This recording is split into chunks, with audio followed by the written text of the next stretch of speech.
안녕하세요. 지금부터 이룸 공유 오피스 가맹점 실무교육 1장 문의 접수 및 상담 기준 안내를 시작하겠습니다. 이번 장은 상담 경험과 관계없이 누구나 같은 기준과 동일한 순서로 문의를 접수하고 상담을 진행할 수 있도록 만든 표준 프로세스입니다.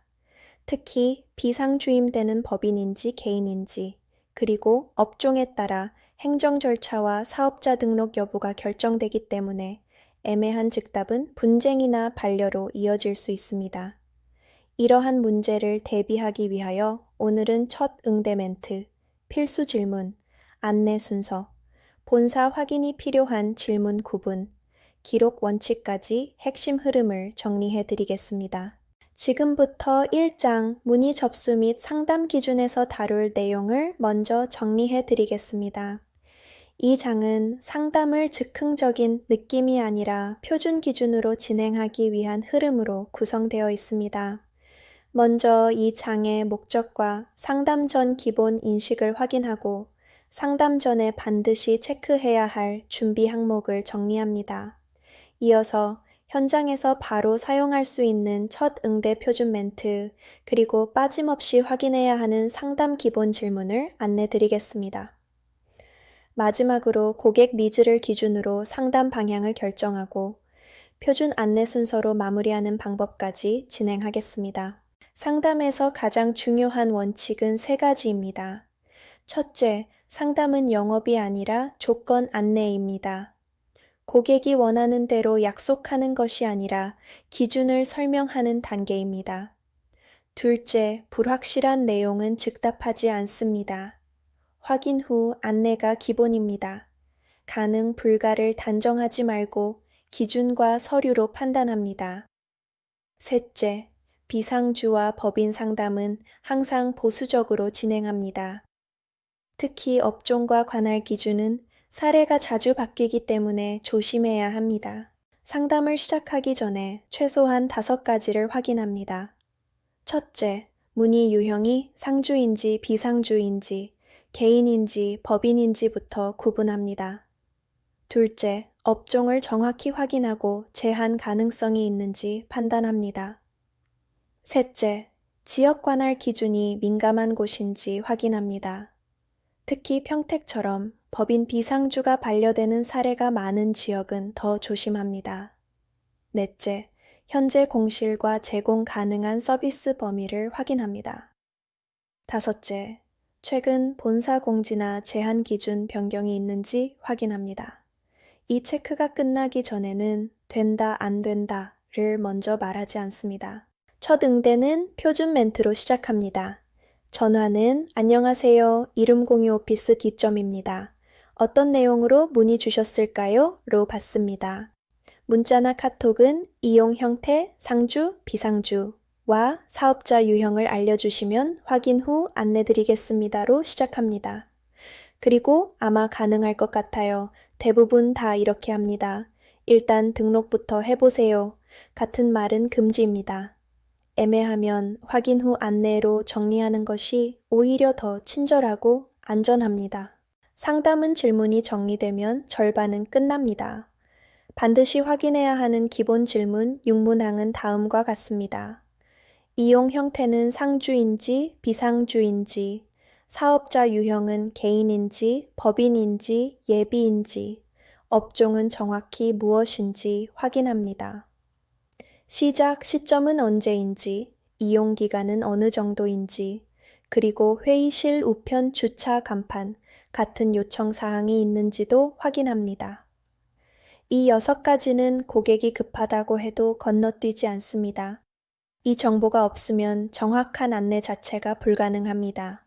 기본 질문을 받은 다음에는 고객의 핵심 니즈를 4가지 중 어디에 두는지 빠르게 분기합니다.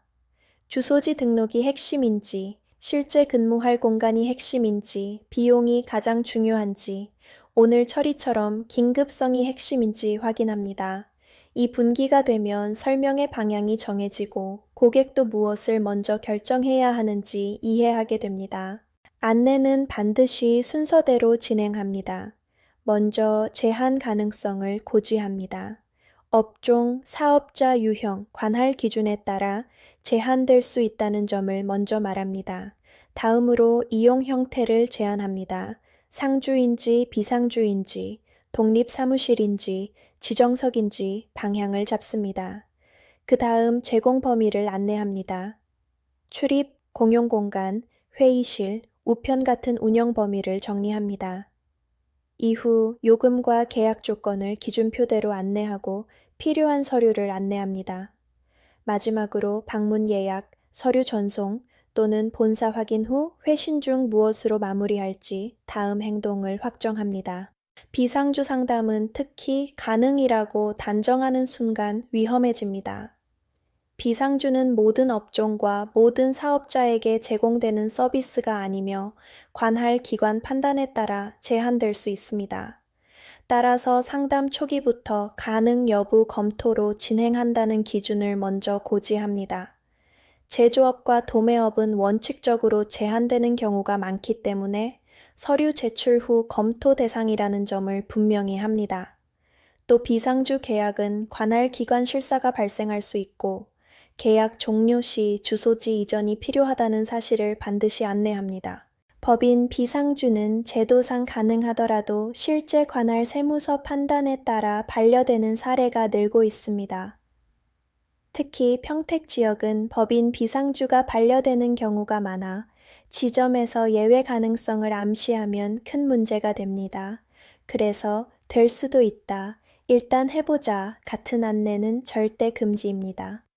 고객이 강하게 요구할 때는 등기 비용이 발생하고 반려시 주소 변경으로 비용이 추가될 수 있으며 비상주 비용은 환불되지 않는다는 리스크를 먼저 정확히 고지해야 합니다.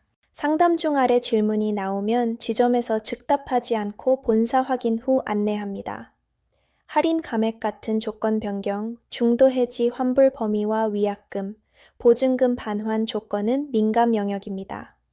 또 업종 사업자 등록법인 관련 가능 여부나 실사 대응을 보장하는 발언은 금지입니다. 확인서, 특약, 공문 대응처럼 서류나 문구를 수정하는 요청도 반드시 본사 기준으로 처리합니다. 지점의 역할은 결정을 내리는 것이 아니라 확인이 필요한 영역을 정확히 구분해 안전하게 연결하는 것입니다. 현장에서는 10초 체크로 빠르게 판단합니다. 돈이 바뀌는가, 문서가 바뀌는가, 법 행정 리스크가 있는가, 예외 요청인가, 분쟁 가능성이 있는가, 하나라도 해당되면 본사 기준 확인 후 정확히 안내드리겠습니다로 전환합니다. 그리고 본사에 전달할 때는 문의자 정보, 희망 형태, 업종과 요청 내용, 고객이 원하는 결론, 현재 상태, 리스크 포인트, 첨부 자료 순으로 요약해 보냅니다. 마지막으로 중요한 안내는 반드시 문자 또는 시스템 기록으로 남겨야 합니다. 기록이 있어야 분쟁을 예방할 수 있습니다. 지금까지 가맹점 실무교육 1장 문의 접수 및 상담 기준에 대하여 설명드렸습니다. 다음 영상에서는 제2장 결제 및 입주 확정 그리고 임대 계약서 작성과 입주사 관리 시스템 등록에 대하여 설명드리도록 하겠습니다. 지금까지 영상 시청하시느라 수고하셨습니다. 감사합니다.